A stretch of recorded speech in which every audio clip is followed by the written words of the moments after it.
Drizzy and T-Money blasting off the map. Mic check one, we igniting the chat. Big thoughts, big laughs, real talk on tap. From the stars to your ears, it's a certified slap. We break limits, no rules, no fear.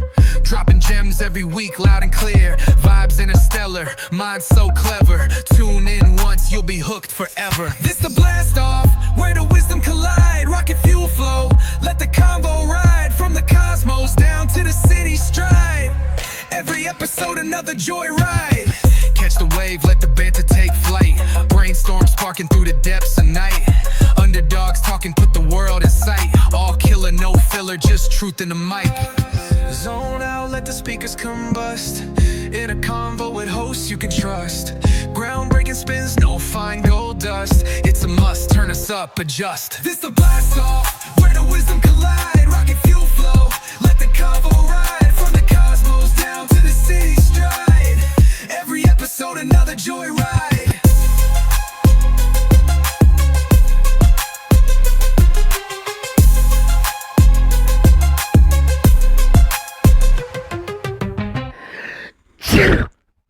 Don't sneeze on me. Sorry, T-Money. Get the hell out of here, Drizzy. Okay. Welcome back to the Don't Sneeze on Me podcast. How's it going, Drizzy? It's going pretty good, T-Money. How we doing? Not too bad. We definitely are feeling some of that summer weather kicking in. Yeah, it's been pretty hot today, about 90 degrees. Oh, absolutely. I don't know. I mean, you fall asleep and it's like 30 degrees outside and you wake up and it's 90. I don't understand. Yeah, up and down, just like my mood swings. Exactly. Yep. And believe me, ladies and gentlemen, I deal with that on a daily basis. Oh, you're one to talk. You were already in a mood. Hangry, T-Money. Yeah, well, sometimes it's deserved. But I want to say I'm glad that some of the people that listened to our last podcast agreed with some of the Mandela effects that we were talking about, because it justified us not being crazy. Absolutely. It definitely made me feel a bit more sane. Well, sane to a point, right? Yeah, I mean a fraction. So, Drizzy, let me ask you a question. Mm-hmm. I'm sure growing up, you saw some of these alien movies that were all over, cinema. Of course. Have you met me? Of course. Exactly. So, were you an E.T. type of person, or were you an Independence Day type of person? That's such a good question because they're so different. I think when I was younger, more ET, and then when I got older, Independence Day. But now that I'm even older, definitely go back to ET. Oh, you went back. Oh, Yeah. wow. I'm definitely not back. I'm definitely we're at the Independence Day stage. I mean, I believe that aliens are more like the Independence Day, Oh, yeah. but I mean, my heart goes with ET. the thing that always stuck out to me is what Stephen Hawking said. He said, "Oh, be careful on us sending these probes out into the universe," because he goes, "You don't know who's going to respond back." And he always warned us that if aliens were capable of getting here, they're capable of eliminating us. We have no idea what's out there. Not Oh. a clue. Not a clue. I mean, I know exactly what you said. That we know less about the universe than I think people realize. I mean, we know about as much as the universe as we know about the ocean depths that are on our own planet. Don't we actually know more about space than we do the ocean? Probably, I mean- probably. I wouldn't be surprised, because it really, it's just an area that I don't think people realize how gigantic the universe is and how minuscule we are. Yeah, I mean, I imagine some of the things that are deep in the ocean, even some of the things that we've already known about, look like aliens. I mean, they always said that, and I think it's funny, is they always said that if we ever died off, octopus would probably take over, because they said they're some of the smartest creatures on the planet. They're smart and resilient. Yeah, they're very adaptable. Mhm. I mean, I always watch Discovery, and they say that octopus are probably from another planet, and they just don't speak English. I mean, explains why I have one as a tattoo on my arm. Oh, absolutely. I mean, speaking of don't speaking English, I don't know. What about those hillbilly stories? we Oh always hear? my goodness. All right. When you talk about being abducted or any of these crazy like anal probe stories. And why is it always the hillbillies and the rednecks and they're drunk and the corner bar and like why is it always in the middle of nowhere? Can we not get I don't it? know. And as somebody who at least I've comes had a out as couple an drunken upstanding human being. stories. I've had a couple drunken stories and memories that there could have been anal probing in those stories as well. I don't know. That's for another. That's for another episode. Sorry, Yeah. folks. That's deep trauma story. So going back to it though, like, does their GPS not work for big cities? Are they just attracted to more like rural areas? Like, what is it about it? Well, I mean, even talking about the rural areas, I mean, crop circles. I mean, that's like some of the you hear about those things all the time. Yeah, I mean, out in the fields, out in the fields. like the cornfields out there. And yes, listen, there are people who fake crop circles. I'm not going to say that there aren't, but some of the crop circles that they've investigated, they say are just too complicated and there's no way that they could be created in a short hourly time. I mean, they say it's less than like 6 or 8 hours or something like that. And Yeah. they said it's too dynamic and in depth that I don't know, but I mean but it's always out, like you said, it's always out in like the cornfields and like the redneck areas where not a lot of people are. I think about that, like the amount of equipment they would need to accomplish something really, really huge and interesting, and it's just crazy, and how everything's like perfect measurements, perfect circles, yeah. perfect shapes. That's what I think makes people so unsure what to call them, is because it's mathematically correct. And I think that's why scientists really have a hard time justifying what it is Yep. because they're like the you would have to see this from the sky Mm-hmm. to be able to get this correct. Like the aerial view. But what's funny though, it's like it's not just here. They're hugely known in England, but it's all over the world. Crop circles pop up all over the world. So how is that something that's so uniform and across all different countries and areas and demographics, like something like that to pop up consistently? It's very interesting. It's just unexplainable. Yeah. I mean, no one seems to have a good answer for it. And when they do have a good answer for it, it's faked. But I said it's not the same as some of these really intricate, or I don't know how you say it, intricate. Yeah, we'll go with that. We'll go with that one. Yeah. But it's really just it really is just unexplainable. I mean, that's like one of those the OG story of alien Ooh. encounters. I mean, Let's talk about this. I mean, everyone knows the story. Everyone knows that Roswell is the OG of alien encounters, and the type of excuses that are made, the type of stories that are generated. You're like, you guys don't seem to be on the same page here. Mm-hmm.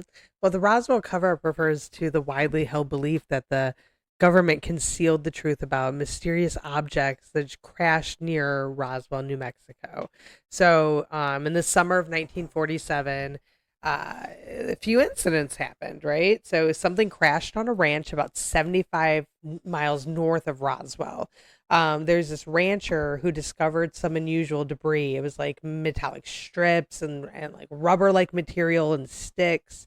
And he reported it to his local authorities. And they had actually brought in the military from the nearby Roswell Army Airfield. So Well, I they mean, brought in the big guns. I mean, I mean, I researched this story because I mean, aliens has always been a very interesting story, type of theory to me. But when before that they brought in the military, I mean, the local police department took pictures and things like that, Mhm. and it was the pictures that they originally took compared to the pictures that the military provided were so different. Oh, yes. And not even close. I mean, and their excuse of, I mean, I think when I was researching for our episode, it was Oh, it's a weather balloon and Oh yeah, so test dummies. I mean, something like yeah, that. so I'll talk you through that. So the Army put out a press release saying that they had recovered a flying disc, right? And they did that right after the incident. They did that on July 8th. So this was very, very close to when the incident actually occurred.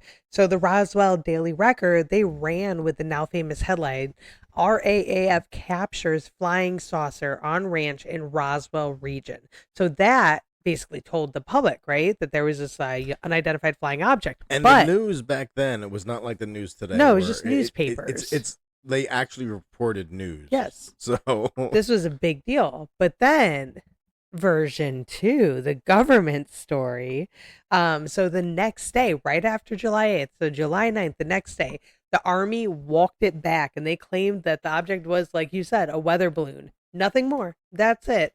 They displayed debris that was very, very different from what was actually captured absolutely. initially to to back up their claim, and then it like waned the public interest. So because of the way that news was generated back then, this immediately, like, everybody's like, oh, okay, no big deal. There was no further investigation, no Well, further discussions. well, even the farmer and the sheriff who first engaged in this accident or this crash, they said the debris that they were shown versus the debris that was the day before was completely different. Completely different.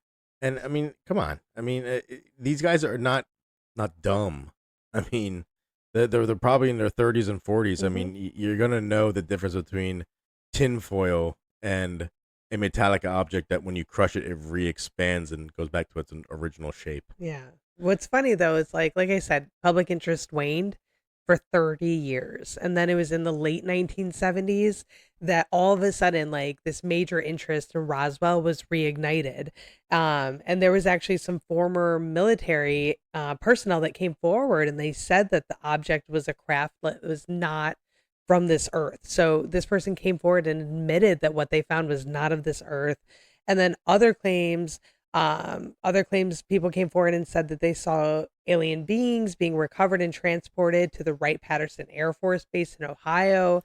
And then the book, the Roswell incident, released in 1980, that really fueled the fire. That book was so popular. Well, I mean, you want to know what's really weird is that when I was researching this, the mortician that was close to Roswell or close to the military base, I'm not sure which one it was, but he said that he got an order for 3 child-size coffins, which to be delivered to the military. Why base. would you need that? Why would you need 3 child-sized coffins? And this was right after the incident. Right after the incident. Mhm. I think it was like the next day. So that just doesn't make sense. I mean, it's a military base, one, and two, unless, I mean, if 3 children died, I would think that would cause some sort of news outreach or something like that. You would think, but again, that's not public knowledge necessarily. Like now it is. Now you can find these things out, but then it wasn't public. People didn't know these things. Well, yeah, it wasn't public, but at the same time, it would have come out now. I mean, I think the Roswell story is bigger now than it was when it originally I agree came with out. that. So I agree with that. if there was 3 child deaths on a base close to Roswell, Well, it wasn't children, obviously. yeah. Well, I mean, Yeah. that's what they want you to believe. Well, it's or what they don't want you to believe. I don't know which one. Well, the government actually they released this final explanation. So in the 1990s, the Air Force came back and they released these new reports, and they claimed that the object was part of a Project Mogul, this some top secret operation using high altitude balloons to detect these Soviet nuclear tests. So claimed basically this was like this secret operation and like secret intelligence at the Mhm. time. Everything's a secret. And those alien bodies that they claimed to find, they explained them away as crash test dummies used in high altitude parachute drops.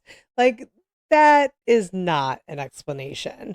I'm sorry, but people know what crash test dummies look like, and people know what beings that are not from this planet look like. I'm sorry. 100%. I mean, don't give us some credit here. There's no question to me why people think it's a cover up, right? Like, I mean, going back to the flying saucer press release, why say that if it wasn't? Why even release that initially if that's not what it was? And then go back and quickly cover it up. Um, the quick retraction, the bait and switch, like it doesn't make sense. It's because somebody was told to release a story that wasn't finally approved, It and just then they were like, "Oops."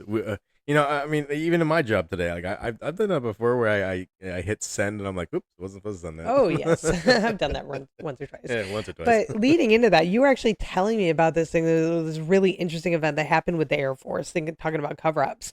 It was called Rendlesham Forest. I want to hear so much more about that. So the Rendlesham Forest incident is like the OG of England.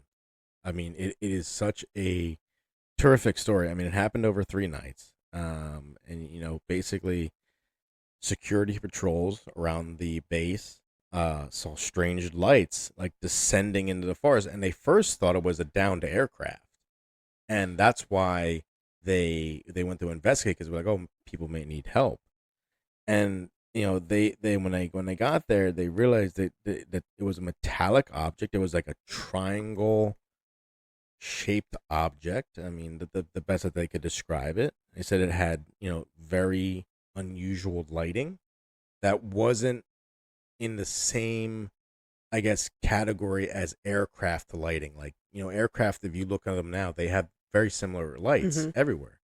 But this one, they said it was the colors were wrong, the position was wrong, and they they said it had basically strange markings. They said the best way that they described it was like Egyptian type markings on the outside of the craft. And That's so strange. I mean, it's just they couldn't identify it. And what was even crazier is these are trained military personnel, and one of them was actually taking observations and notes and things like that. And they went back the next morning, and there was like tree burns and like ground burns, like of like something had been sitting there or had been hovering over there, like a hot object. I mean, you don't imagine these things. I mean, No, absolutely not. And especially when there's multiple people that have these accounts of these situations happening, and they're talking about it too. It's not just a made up incident. I mean, it didn't just happen over one night either. I mean, when we were talking about Roswell, that happened that was one night, and then the military was the next day. So what was the official statement on it? Well, it wasn't. See, it wasn't. The official statement is that it was a lighthouse. Mm-hmm. That's crazy. And that's the reason why that's crazy, is because the nearest lighthouse was like almost 2 miles away. I mean, it was nowhere near. And they're saying, oh well, the light off that and the reflecting off the clouds and the environment created this visual aspect. And Lies. It's all it's lies. I mean, but okay, let's say it was a lighthouse. One night of like that. This happened the next night. Something very similar happened. They said it was a little bit quieter, but there were still lights in the area that they couldn't explain. And then the third night, they said not only did the military security see it, but high up officials within the military were there with them as well. Well, they also did they hear anything too? That I don't know. I like So from what I'm looking up here, it says they heard some like weird audio too with it. So it's really it really came down to that it was like they said it was like a humming noise, Okay. like a low pitched hum, and that they Like an electric kind of hum. kind of like Okay. if you were near like a power like one of those like Like one of those transformers. transformer Yeah, type thing. yeah. You kind of hear that hum in the air. They said it was similar to that, and they said that they but it like it moved through the trees, and like they said this object didn't just sit still, like it Mhm. moved through the trees in a way that they only have aircraft that can do that now. So I mean, and interesting. you're And talking about yeah. you're talking about this happened in the 1980s, Mhm. and they 45 said years ago. I mean, nothing ever came out of the craft. No beings or anything like that. But one of the most, extraordinary accounts with this is that one of the security guards said he touched the craft, Oh, and that he said for weeks on end he was having dreams of ones and zeros, like the computer like language. code, yeah. Yeah. He was having He's dreams of ones dreaming and in zeros. code. And he said that until he wrote it down, he never stopped having those dreams. He goes, once he finally wrote it down, he said it was 4 pages long. Did he ever figure out what it was? I think he did put it in. I have to do a little bit more research on it, but I mean, I remember he wrote it out, and it was like it was like a legitimate message. I mean, it's computer language, so it's a legitimate Yeah, message. it's code. I mean, if you plug it in, I'm sure it mean, means something. So basically, Oh, that's so strange. if you want to look up more about that, his writing is called the HALT, HALT memo. Look it up, and he's from it kind of describes the ones and zeros message that he got. But I mean, it really was a crazy encounter that happened over 3 nights that just doesn't really have a reason behind it except a lighthouse, which I don't believe so. Bizarre. Must have been the most powerful flashlight in Antarctica. Yeah, literally. But I mean, have you ever heard of Operation Highjump? No. Enlighten me. So Operation Highjump. Oh man, I love this. I love this one because it is a military story. I mean, they're Most of these seem to be. well, I mean, Operation Highjump basically is a theory that has come around, and it was done. It happened between 1946 and 1947. Okay. So right around the time. That was the same time as Roswell. Yeah. Oh, absolutely. Same time. Crazy. I mean, not crazy, but I mean, not crazy, but I mean, at the same time, it's not a surprise that you're hearing about these things. But basically, Operation Highjump was a United States Navy Arctic expedition, and if anyone knows, the Arctic's unexplored. It's an area that no one has claims to. Mm-hmm. So basically, what they were trying to do is it was a large scale mission that involved 13 ships, 33 aircraft, and about 4,700 personnel. So that's a huge mission. That's a lot. This is not something small, and basically it's a big operation. Yeah, but basically what they wanted to do is they wanted to develop a research base on Antarctica, which there are research bases down there, but the conditions are very, very, very harsh. It's brutal. And basically, this operation was disrupted continually by what multiple people described as unidentified flying objects that came out of the ocean and engaged them. No, out of the ocean? Out of the ocean. Like, not on this guy, out of the ocean. So they're saying that these objects were able to raise out of the ocean, I'm go out. into the air, I'm out. fly at you, and then proceed back into the ocean. Oh, no, thank you. That's too much. And they said that there were multiple accounts that said that they described these objects as hostile flying saucers. Like aggressive. Aggressive. Ooh. Like that. Like you're not supposed to be here, and we're gonna tell you why you're not supposed to be here. And it's just crazy because this mission was halted and actually stopped because there were so many problems that of machinery breaking down, of horrible weather that just would kick up out of nowhere, and as they described, also people dying. And they said not like 1 or 2, like a good 100 people died on this mission. So you think 4,700 years, like, no, that's not a big deal. But you lose 100 people on a non-military aggressive mission. That's a big number. Yeah, I mean that's not just weather related. And they tried to relate it back, saying, well, the reason the government says this is it's always the government. The government always says the reason why it was averted was because of difficult weather, difficult conditions, and they finally didn't know really what could be accomplished by these missions. I mean, one of the theories, and like I said, I don't really buy this, is that they said that they got attacked by future Nazi regimes that had escaped from Nazi Germany, went down to Antarctica, had help by all the like. Listen, like that's a little extreme, but I So can. did they go to there to fight Nazis, but they They found encountered aliens, ice maybe? aliens I, instead? Like, what is this? I really don't know. I mean, it's just a crazy story. I don't believe the Nazi one, but I do believe that maybe there's an area down there that we're not supposed to be in because I believe that. I've heard, I've watched a lot of documentaries. I've done my own research, and there are areas of Antarctica that if you go, you will be stopped Mhm. by. I mean, the best that these people have described is a military force. They said they're not really labeled out as being from any one country. Like it's a worldly force, like kind of like the United Nations. Like Mhm. they stop you. Like, don't enter these certain areas. You will just be escorted out see, because you're not it's supposed to be interesting. there. And it's like not all of that is like very clear on maps either. So I mean, it's not clear on maps, but at the same time, it's just crazy because, I mean, what are they hiding? I don't know.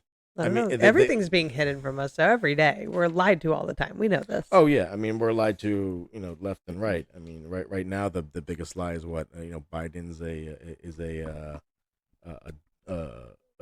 it was a robot or something like that. I don't know. I've been hearing that one going around. Oh, that's a good one. He's a yeah, robot. exactly. He's a robot or he's a clone. Yeah. Well, some more incidents that were covered up that I am just fascinated about. I love looking into these events because I come from a Navy family. A lot of my family was in the Navy, so I love this and I find it fascinating. So there are these Navy UFO videos, and there are a series of those recent ones. yeah, they're those real declassified videos. They were just recently Yeah. declassified by the U.S. Navy. You can't pilot. talk those away. Well, they captured the new U.S. Navy pilots that appear to show the UFOs, and the government now calls them that. They call them unidentified aerial phenomenon, and they admitted that they are there and they are real.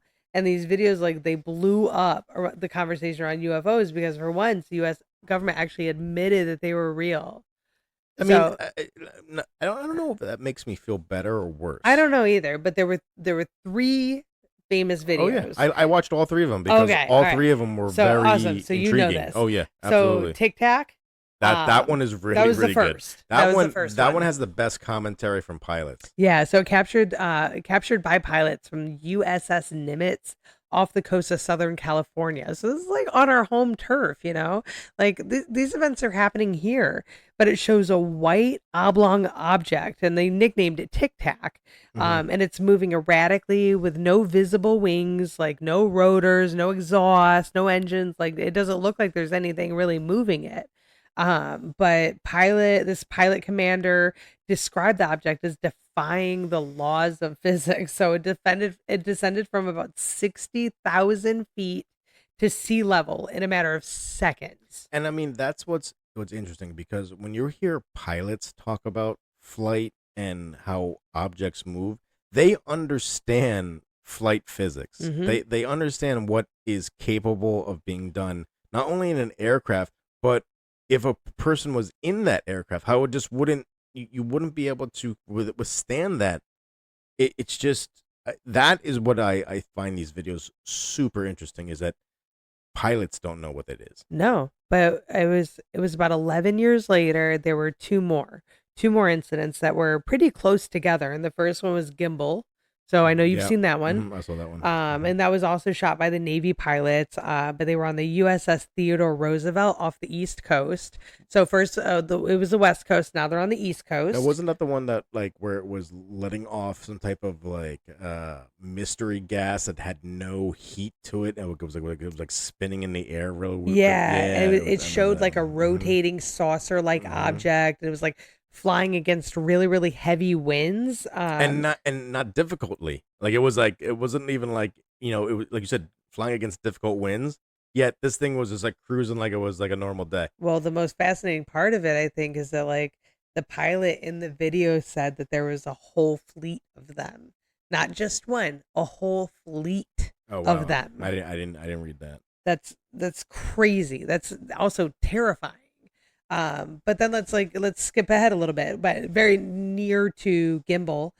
Go Fast happened. So captured around the same time as Gimbal. I remember that one. Yeah, it showed that really fast moving object skimming above the ocean surface, like just hovering like right above it. Um the camera like struggles to lock onto it, and the pilots are audibly like they're like, "Oh my god, whoa, got it," when they capture on film, but they were like amazed by what they were seeing. This thing was literally just like hovering and like skimming across the top of the water. It's just, it defies what our understanding of physics is. Yeah.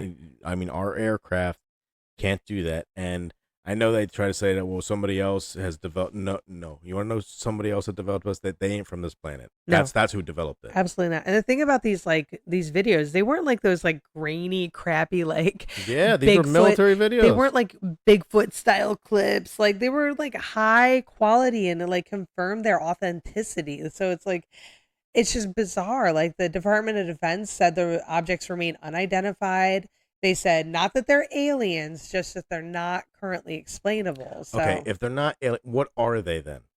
Tell me what they are. I don't have a clue. I mean, I don't have a clue what else they could be. I mean, that really goes back to the question, as a civilization. Yeah, are we ready for it? I mean, it depends. It depends on how we're approached. It depends on what their intent is coming to us. If that is the case, it goes back to the ET or Independence Day question. Absolutely, absolutely. What do you think? What do you think it's gonna be? I mean, I don't know. I mean, I think a lot of people wouldn't be surprised. I think at this point, I think you're kind of, I think enough people believe in it that it's like, oh, okay. But as you said, what's the intent? As I go back to the Stephen Hawking comment, he always said that if they're smart enough to be able to travel the universe, they're smart enough to get rid of us very quickly. Absolutely. More cover-ups and more deceitful stories, Why did we stop going to the moon? The moon is one of my favorite alien research articles to look up. I mean, I listen, I watch a lot of Discovery, but I also do a lot of reading. It's not just me. You do. I do. You can read. Well, I'm the big words I gotta phonetically sound out, but I mean, for the most part, I get what I'm trying to go. But the moon is, I mean, to say the least, there is a gigantic either cover up or there's a gigantic theory that's going on that says the moon is artificial. Really? Moon. Fake moon. I mean, so listen, we as a show, we try not to go too much into religion, but in the Bible, there is a passage that says a time before the moon. Now, remember that, and remember the giant flood that encased the earth. Yeah. What do you think would happen if you brought in a gigantic celestial being close to the earth and placed it in a position? What do you think would happen to the oceans? I mean, we have strong currents and strong tidal. It would throw off everything. It would change everything. So maybe religion and science aren't that far apart. Maybe that actually happened, because now the reason why I say that the moon is fake is because something that they call it an alien satellite. It's a gigantic satellite. Now, I've heard that. I've heard it's like that's what it is. The aliens are up there, dark side of the moon. They have a whole satellite station set up. Exactly. And so the reason that this theory, or this conspiracy theory, if you want to put it that way, got so big is during the NASA Apollo mission. And I mean, that is where it really took off, is because I believe it was Apollo 11 that when they launched off of the moon, they had a weighted, I guess you could say, part of the aircraft that they could eject down towards the moon. Yep, correct. And the theory is that when they were down, looking in, exploring the moon, that they would bury seismometers near where they were going to let this thing crash, because they wanted to test the density of the moon. Yep. Very smart. And they said that when they launched this thing, that it hit the moon, and the moon, and it's, I will say, it's exactly how they described it. it rang like a bell. Oh, I've heard that. Yes. And it was audible. It was audible. They said, Mhm. and it rang like a bell for an hour. Not just like it rang for a bell, like a bell for a minute, for an hour. So Mhm. that means that that vibration echoed throughout the entire moon. And they Mhm. said the only reason that that would happen is if the moon was hollow, which Yep. is impossible. Yep. So I believe it was Apollo 12 that they went up there, and now they brought up a piece of the spacecraft that was much heavier and that was deliberately going to be launched. That's the whole reason this thing was attached to the spacecraft, is that it was deliberately going to be launched at the moon. Mhm. So they did the same thing. They buried seismometers, but they buried more than one. They buried 3.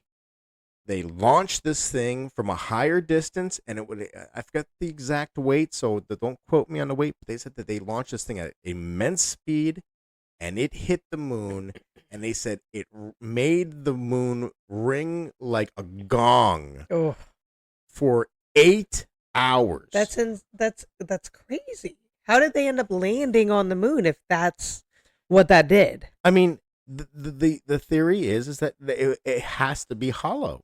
Yeah. There's no way, Yeah. because that's exactly what bells do. If you go down to Philadelphia and you listen to the Liberty Bell when it rings, or whatever bell they have up Or there listen now, to any bell at all. yeah, any bell, you hear that. The reason it vibrates like that is because it's hollow on the inside, and it's Well- vibrating around. I think my favorite theory is that there's theories that NASA cut the live stream and like switched to a classified radio station when Armstrong allegedly said something like, they're here, they're parked on the edge of the crater, they're watching us. Mhm. Like, no real recording of this, no actual recording of this exists. They are conspiracy theories, so I'm not gonna like claim that this is what really happened, but just interesting if that is something that did happen. I mean, Buzz Aldrin said the same thing. Oh, he had some amazing comments Said the about their same trip thing. to the moon. I mean, he says we're not alone. He said they watched us the entire time up there. So how? He said there was a light that was actually following Apollo 11. Mhm. He saw it following them. I mean, there are plenty of conspiracy theories out there right now that they said that. So there's 2 theories. Is that when there's a picture of Neil Armstrong on the moon that was taken by Buzz Aldrin, and in his lens, they said, "Oh yeah, there's the spacecraft that they came in on." Mm-hmm. But they said it with science today, and they did like the mathematics. They said it just doesn't make sense. Didn't make sense size-wise. It's too low. Yeah, yeah. And then there's the theory that it was a boom mic. But I mean, to be perfectly honest with you, I believe we went to the moon. I think we did too. I agree with that. I just think that we experienced something that made us never want to go back. I think we don't know what it is, and I think that maybe the theory of they told us not to go back is not that far fetched. I mean, the moon is very close to us. It's closer than Mars. Yeah. So why not explore it more? But how about this? Why not build a rocket base or something, some sort of base where you can launch rockets to go to Mars? It would take you less time. It would. And you're probably in better position most of the time. I mean, it's just not believable that, I think whatever happened on the moon, I think was unexplained. I think there's a reason why we don't go back now. And I don't know. I also believe that like they were warned. I think that something warned them in some way not to go back, and I think that's a big part of it. Like, I think that it was very clear that humans were not invited there, and they shouldn't be absolutely. I mean, it's just. I mean, there's so many stories out there that I mean, when you talk to airline pilots, when you talk to astronauts, and they give stories of like, oh, we were told not to say anything. Why not talk about it? Why not tell us what's going on? I Why can't we know? I mean, pilots say that if they say anything, they lose their pilot's license It doesn't make sense because supposedly they're crazy. It doesn't make sense when these things are they're common stories and they're all over the world, and this is something that like people talk about. So why not be honest about it? Why not be clear about what these things are? Don't tell me we don't know what they are. We know exactly what they are. The government does, at least. We're just all kept in the dark. And I don't understand it. Why cover it up? Why keep us in the dark? I don't know. Do you think that, there's any chances there could ever be some sort of alien beings walking among us, like here and we don't know, like I mean, planted into society? they describe that now. I mean, they say that they're walking among us, they're observing us. I think about like Men in Black, like they're all undercover. there are many, many, many stories of Men in Black. I work in New York City, so I would not be surprised if most of what I see was actually aliens. It's cab drivers. Oh, not just them. There's some. Whoo. Okay, not getting into that. Everyone. Lots of strange aliens in New York City. But I think about that. Like, what if? And like, why is the government so slow with leaking information out to us? Like, why do they just give us little nibbles of information here and there? It like half truths. It's not the full story. Like these weird weather explanations, like the weather balloons and whatnot. Why not just be honest about it? What do they think the people are going to do? See, here's the problem: is if the government admits it now, they jeopardize all their credibility moving forward. But it's not even just the U.S. government; it's the entire world. Well, I mean, that's why they always say that there's one world government. That it's a shadow government that operates everything. I mean.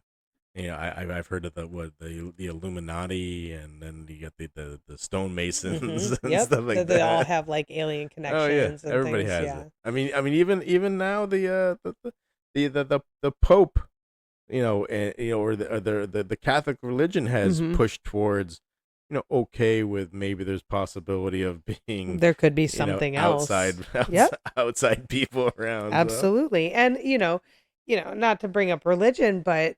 If there were aliens, maybe they look like us. They talk about being made in what? Like you mentioned to me, like outside of this, like a different conversation, you mentioned to me about like how people are made in God's image, right? And how like that could kind of make religion not. I mean, like valid. I said, does that jeopardize religion altogether? I don't know. What if they look like people? What if they look human? I mean, like I said, God made us in His image. So he didn't necessarily make them in His image. But that doesn't. Yeah, but like this could be one idea of His image as well. That's true. One version. Everybody's version is different. But anyways, I really have to ask this question. Okay. And because it's something that everyone's definitely wondering, so don't look at me weird. I'm gonna look at you weird. Yeah, I know. Alien sex. Ugh. What about it? Whenever I watch Star Trek and Star Wars and things like that, I don't know, Captain Kirk always made alien sex look pretty enjoyable. I don't know, if they've got tentacles, we're talking. I don't know. I mean, I think if they have tentacles, we're negotiating. We are, absolutely. I'm down for some tentacles. Just don't be me and ghost me. That's all. Well, on that, ladies and gentlemen, I think it's time for us to drop the mic. We out.